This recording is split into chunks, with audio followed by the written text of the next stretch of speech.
some are very worried about this synod, that it may destroy the tradition of the church, and it may destroy how the church, led by the hierarchy, meaning the bishops.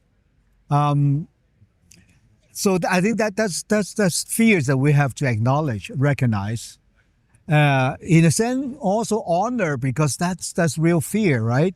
But at the same time, I see that what we have gone through last year and this year is there's a sense of togetherness, that we as bishops were better informed because of the lay people there, and the interventions during the synod, during the general assemblies. There were real experience, life experience, and that really helps our own discernment and our reflection, and is reflected in the document at the end, I'm sure. In Asia, we have this continental assembly before this second assembly. And we realize that through our conversations, that we Asian really do treasure more on harmony. Harmony, like coming together. Doesn't mean that uniformity. I think that's very important. Unity should never become uniformity. But it's harmony, that we come to respect each other, listen to each other, yet be able to preserve our own identities, different identities. So it's the unity in plurality. That's a part, and the sense of unity is the harmony part. Hong Kong, we definitely need that because of what we've gone through the past few years in Hong Kong. 2019, the social upheavals and things, and we still need that healing, that reconciliation. And that's what synodality can bring us, because through listening, through reflection, through dialogue, through respect, there can be beginning of healing and reconciliation. I have no formation of being a cardinal, just thrown into it. But as Jesuit, it's important. I think it's the sense of freedom. Father Radcliffe talked about that this morning, about freedom. When we read, coming to the end of this assembly, do we have enough freedom to accept what the document, which is the fruit of our common discernment? Not everything I will agree, not everything that I'll be happy with, but it's that I can still believe the freedom that God speaks through us. God is in it, in the outcome, the documents. And it's the love of God. It's God's promise, His faithfulness with us. And that is important to have that freedom. This is very important for Hong Kong.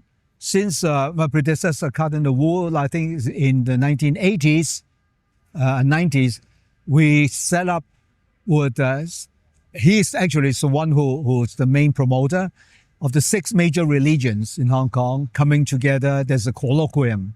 So until now, we meet a few times a year to talk together, to have some discussion, and especially if there are any topics that we can issue something together. Now, not everything they issue that I would feel very comfortable. Not that I would agree. But at the same time, I think that it's important that we can speak together. And that's what it is. Synodality, walking together, that we find the common denominator, the widest denominator, and maybe also the lowest denominator in the very sensitive issues. We still find some common ground together. And ecumenism, that is an important thing. I would say that the Catholic Church and the other Christian churches in general are in good relationships, especially with the Anglican Church. But we have very good relationships. We came last May to Rome, to Europe, to different Christian origins, the different churches' origins. They came as a pilgrimage and finally ended up in Rome. And they were so excited that Pope Francis gave them audience. You can see that there's a sense of the spirit of that the Bishop of Rome, that has a special place in the heart. And we also respect the sense of the Christian churches, their history, their background. I think that's beautiful. Holy Father asks us to go to peripheries. It doesn't have to be thousands of miles away.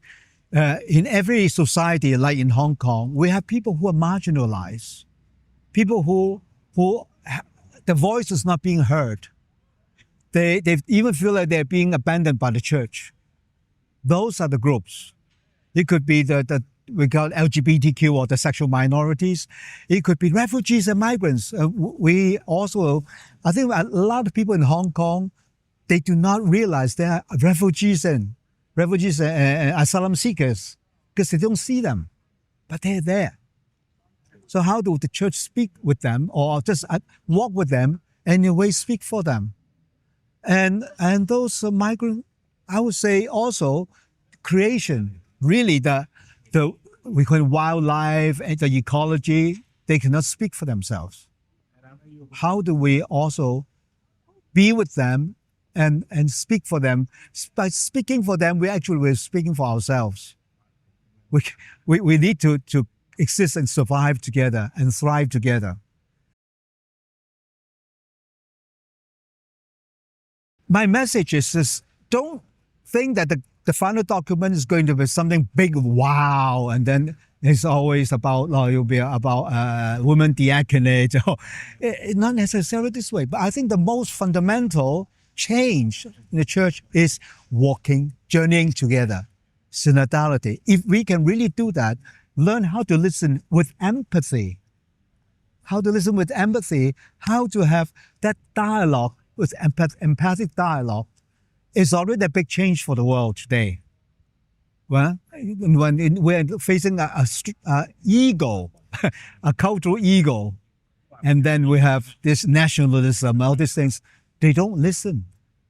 But the church is now saying, no, starting from ourselves, we need to learn how to listen and walk together with respect. I think that's a big change already.